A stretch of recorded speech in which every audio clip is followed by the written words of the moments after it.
Kui sinu kurgid kasvavad igal suvel kõveraks, lähevad mõruks, kolletavad liiga vara ja annavad saaki ainult mõne salatikausi jagu, siis ära kiirusta seemneid või iseennast süüdistama. Väga tihti on probleem palju lihtsam. Kurgil on altpoolt külm. Eestis juhtub seda eriti sageli. Päeval võib päike juba mõnusalt soojendada, kasvuhoones on isegi palav, aga muld on juurte juures ikka külm ja raske. Pealt vaadates tundub kõik korras. Peenar on kastetud, taim on istutatud, väetist on antud. Aga juured istuvad jahedas mullas ega tööta nii, nagu peaksid. Kurk ei andesta seda eriti hästi. Ta jääb kasvu kinni, viskab õisi ja väikseid vilju maha, lehed lähevad heledaks või kollakaks ning lõpuks tulevadki need kõverad, mõrked viljad, mida on lausa kahju vaadata. Mul oli mitu aastat täpselt sama lugu. Ostsin korralikke seemneid, valisin tuntud sorte, kastsin, kobestasin, andsin komposti ja jälgisin taimi. Aga tulemus oli ikka kesine.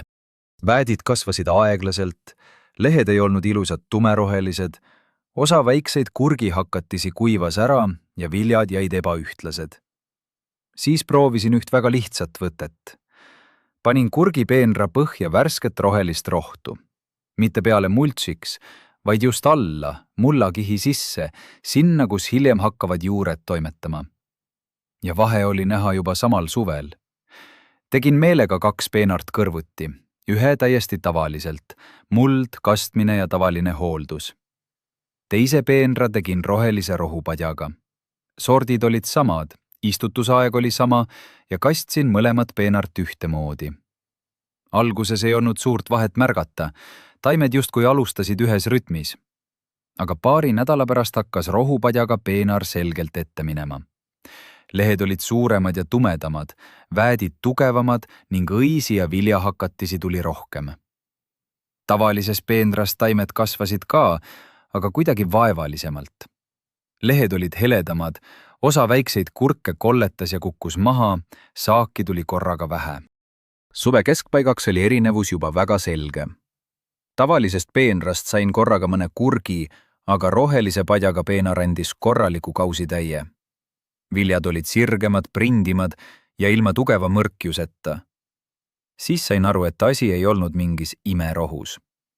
Lihtsalt teises peenras oli juurtel soojem, niiskust püsis paremini ja toitaineid oli kergem kätte saada. Kurgi jaoks on see väga suur asi.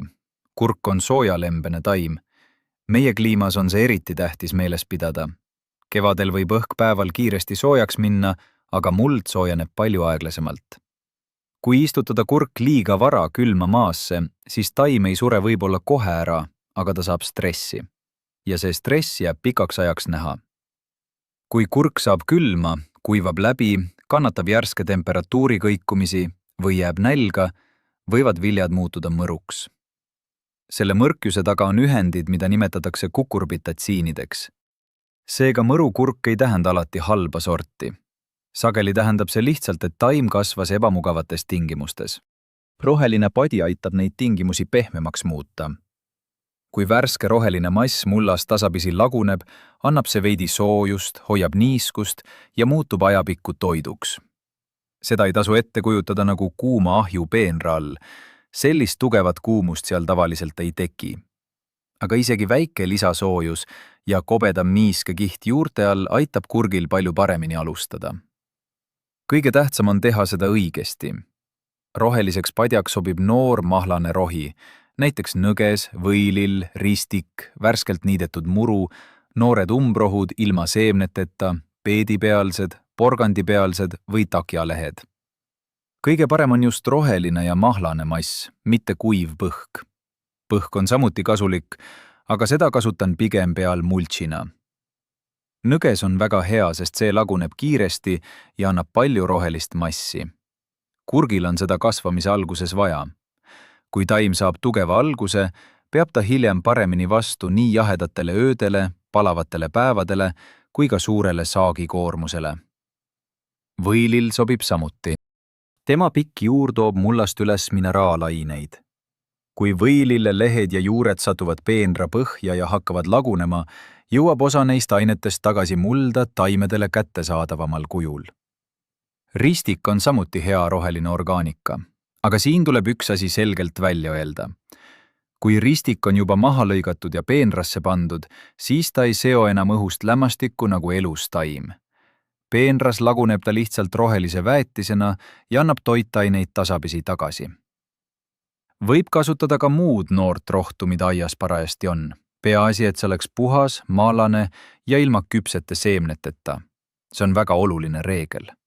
Ära pane peenrasse seemnetega umbrohtu.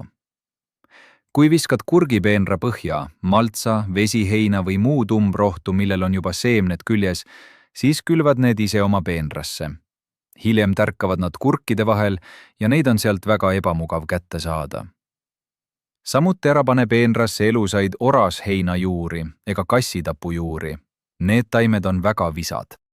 Nad võivad ka mullakihi alt uuesti läbi kasvada ja siis saad abimehe asemel uue probleemi. Nüüd vaatame kogu töökäigu rahulikult läbi. Vali kurgile soe ja päikeseline koht. Eestis on eriti hea, kui peenar või kasvuhoone on kaitstud külma põhjatuule eest. Kurk armastab soojust, aga ei armasta tuuletõmbust. Kui põhja või loode poole jääb aed, hekk, sein või kõrgemad taimed, on see kurgile suur pluss. Ära pane kurki samasse kohta, kus eelmisel aastal kasvasid teised kõrvitsalised. Näiteks suvikõrvits, kõrvits, patisson või melon, kui sa neid kasvatad. Neil võivad olla sarnased haigused. Parem on, kui enne kurki kasvasid seal sibul, küüslauk, kapsas, oad, herned, tomat või maitseroheline. Kaevan peenrasse kas vao või eraldi istutusaugud. Sügavus võiks olla umbes labida lehe jagu, ligikaudu 25–30 sentimeetrit. Välja kaevatud mulla panen kõrvale, sest seda läheb kohe vaja. Rohi tasub enne peenrasse panemist väiksemaks teha.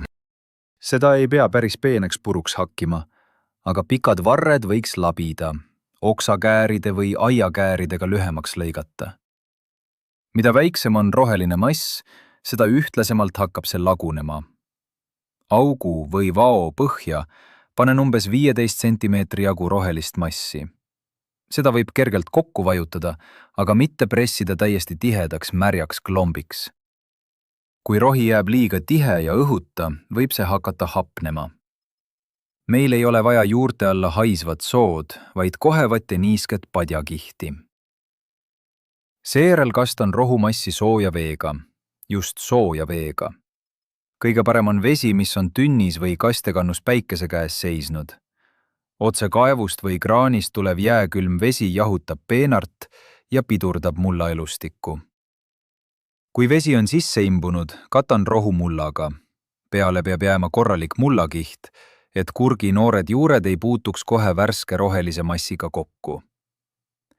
Kui sul on küps kompost või hästi kõdunenud sõnnik, võib seda veidi ülemise mullakihi hulka segada. Aga värsket sõnnikut ma kurgi alla ei paneks. Kõdunenud sõnnik või valmis kompost on üks asi, värske sõnnik on hoopis teine asi. See võib olla noortele juurtele liiga kange, sisaldada palju soolasid ja lämmastikuühendeid ning tuua kaasa umbrohu seemneid.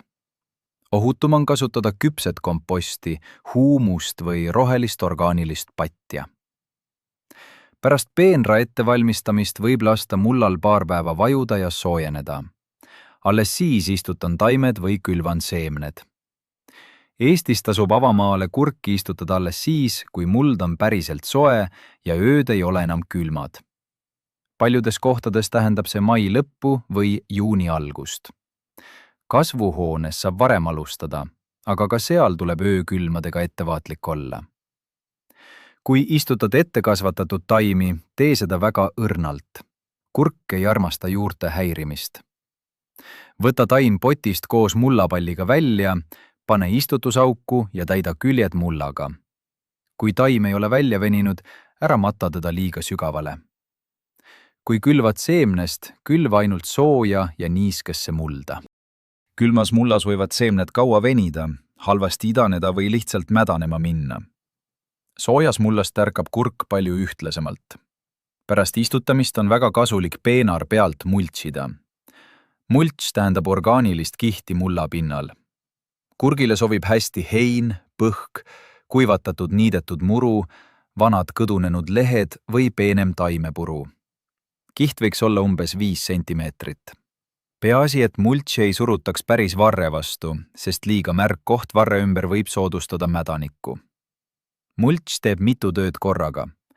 Ta hoiab niiskust, kaitseb mulda ülekuumenemise eest, takistab umbrohtu ja ei lase mullal kõvaks koorikuks kuivada.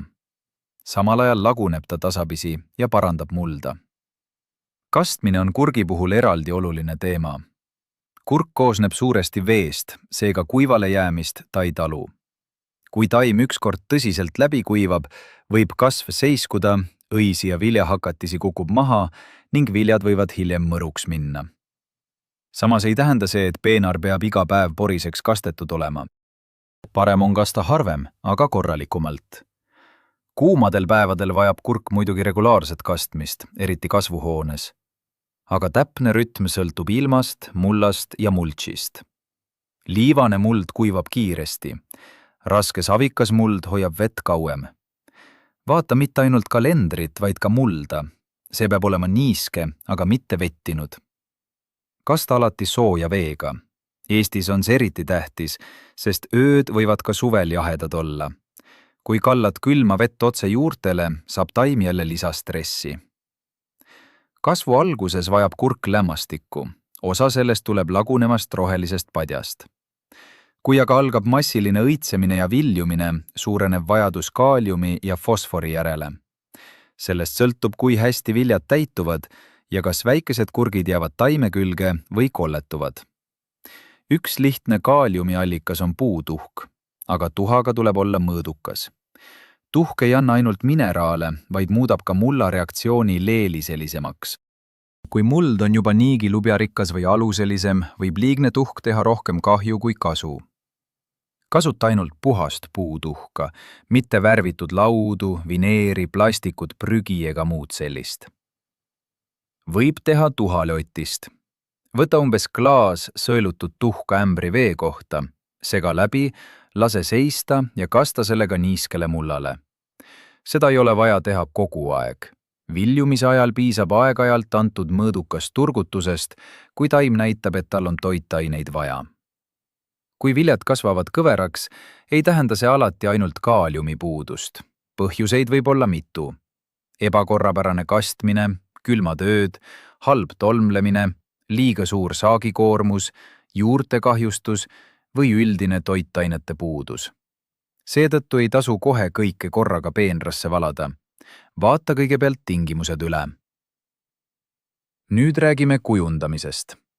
Vanades aiandusnõuannetes soovitatakse sageli peavart varakult näpistada, et külgvõrsed paremini kasvaksid. Mõne sordi puhul võib see tõesti toimida, eriti vanemate mesilast tolmlevate sortide puhul, mis annavad rohkem saaki külgvõrsetel. Aga tänapäevaste hübriidide puhul ei ole see alati õige. Paljusid partenokarpseid ehk ise viljuvaid kasvuhoone kurke kasvatatakse pigem ülespoole nööri või toe najal ühe peavarrega. Alumisi külgvõrseid ja vanu lehti eemaldatakse vajaduse järgi, aga taime ei näpistata lihtsalt harjumusest. Kõige kindlam on vaadata konkreetse sordi või hübriidi kirjeldust.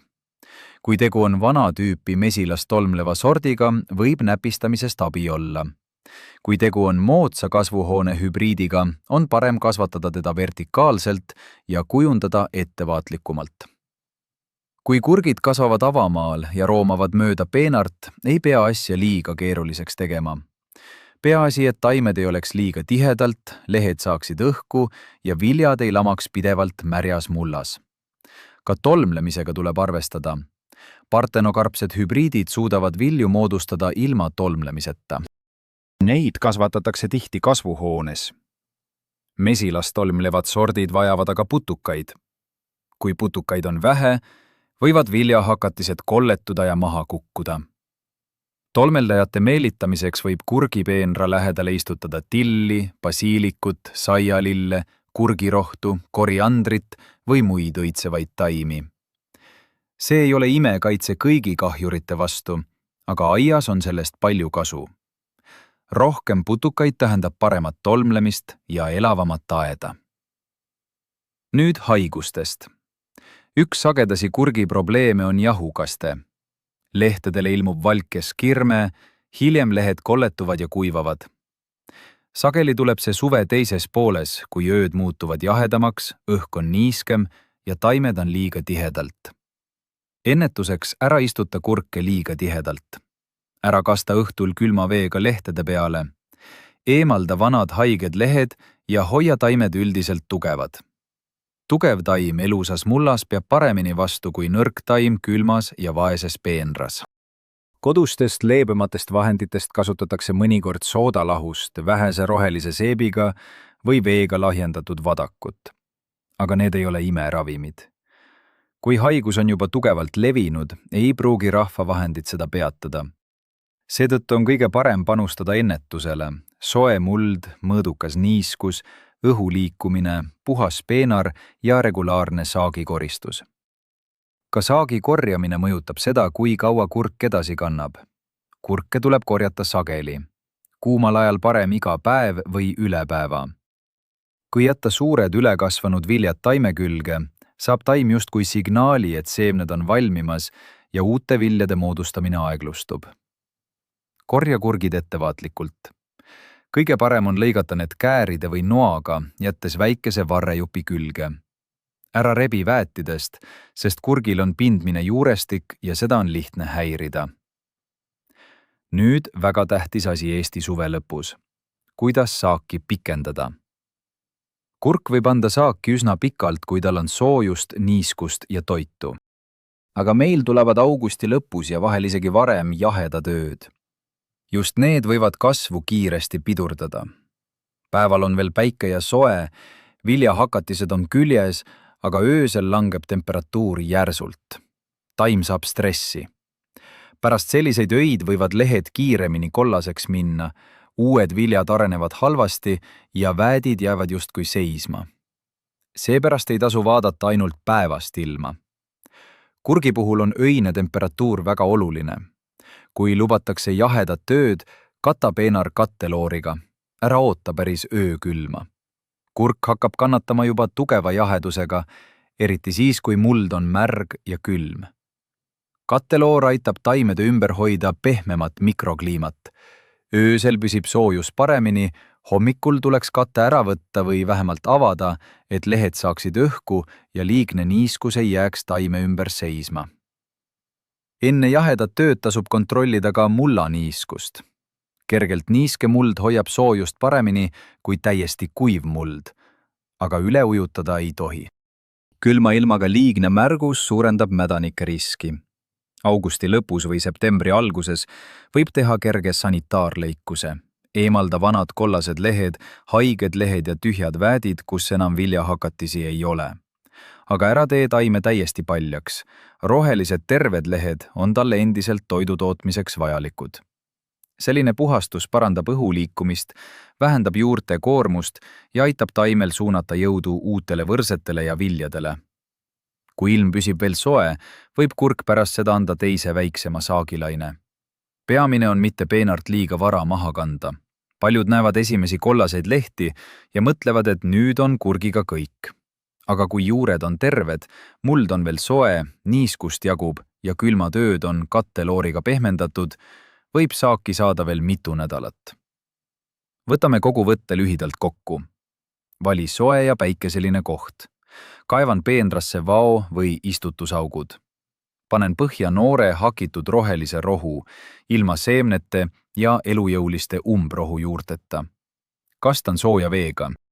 Katan mullaga.